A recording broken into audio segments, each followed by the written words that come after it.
Hi friends, welcome to Telugu creation channel. So friends, ఈ వీడియోలో నేను మీకు మన మొబైల్కి నైట్ అంతా ఛార్జింగ్ పెట్టి ఉంచితే మొబైల్ పేలిపోతుందా లేదా అన్న టాపిక్ పైన నేను ఈ వీడియోలో చెప్తాను. అండ్ అలాగే మన ప్రమాదం ఉంటుందా అనే విషయం పైన కూడా చెప్తాను.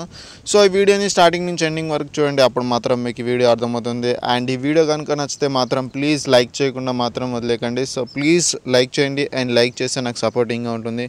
సో టాపిక్ అనేది స్టార్ట్ చేద్దాం. టాపిక్ అనేది స్టార్ట్ చేస్తే చాలామంది అడుగుతున్నారు నన్ను ఇదే క్వశ్చన్, రాత్రి అంతా ఛార్జింగ్ పెడితే మొబైల్ ఏమన్నా పేలిపోతుందా, అలాంటి ప్రమాదాలు ఏమైనా ఉన్నాయా? అండ్ ఇంకోటి వచ్చేసి ఏమన్నా మన ఫోన్కి ప్రాబ్లం అవుతుందా, ఫోన్ ఏమన్నా స్లో అవుతుందా? చాలా న్యూస్లు వస్తున్నాయి కదా, మొబైల్కి ఛార్జింగ్ పెడితే పేలిపోయిందని చెప్పేసి అంటున్నారు. సో అది ఏం కాదు ఫ్రెండ్స్, ఎందుకంటే ఇప్పుడు వచ్చే బ్యాటరీస్ అన్నీ లిథియం తోటి తయారవుతున్నాయి. సో అందుకే ఇప్పుడు వచ్చే మొబైల్స్ అయితే పేలడానికి అవకాశాలు ఉండవు.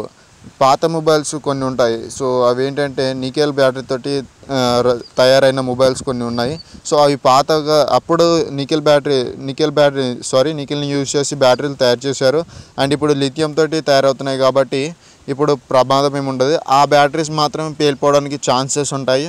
సో ఎందుకంటే అవి ఆ కెపాసిటీని తట్టుకోలేవు. ఇప్పుడు ఈ కెపాసిటీని తట్టుకునే విధంగా ఈ బ్యాటరీలు అనేవి తయారు చేస్తున్నారు. సో 100% ఛార్జింగ్ కాగానే ఆ బ్యాటరీ అనేది కరెంటుని తీసుకోవడం ఆపేస్తుంది. సో అందుకే ఈ లిథియం బ్యాటరీలు అనేవి పేలవు. సో కొన్ని సందర్భాలలో పేలే అవకాశాలు ఉన్నాయి. సో ఎందుకంటే బ్యాటరీ అనేది ఉబ్బడం జరుగుతుంది. సో బ్యాటరీ ఉబ్బినప్పుడు మీరు నైట్ అంతా ఛార్జింగ్ పెడితే మేబీ పేలొచ్చు. ఒక 10% ఛాన్సెస్ ఉన్నాయి. సో 90% అయితే అలాంటి ఛాన్సెస్ ఉండవు. సో 10%లో అది ఉందన్నమాట ఛాన్సెస్ అనేవి.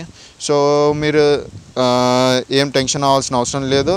మీరు బ్యాటరీ ఇప్పుడు వచ్చే బ్యాటరీలు అన్నీ లిథియం తోటి తయారై ఉంటున్నాయి కాబట్టి మీరు టెన్షన్ పడాల్సిన అవసరం లేదు. ఆటోమేటిక్గా అవి ఛార్జింగ్ అనేది ఆపేసుకుంటాయి. సో టెన్షన్ పడాల్సిన అవసరం ఏం లేదు. సో ఫ్రెండ్స్, ఈ వీడియో నచ్చింది అనుకుంటున్నాను మీకు. అండ్ నచ్చితే మాత్రం ప్లీజ్ లైక్ చేయండి. అండ్ మీరు కొత్తగా కనుక నా ఛానల్ విజిట్ చేస్తే ప్లీజ్ సబ్స్క్రైబ్ చేసుకోండి, పక్కనే ఉన్న బెల్ ఐకాన్ని కూడా యాక్టివేట్ చేసుకోండి. So thank you friends, thank you for watching this video. Have a nice day. Bye.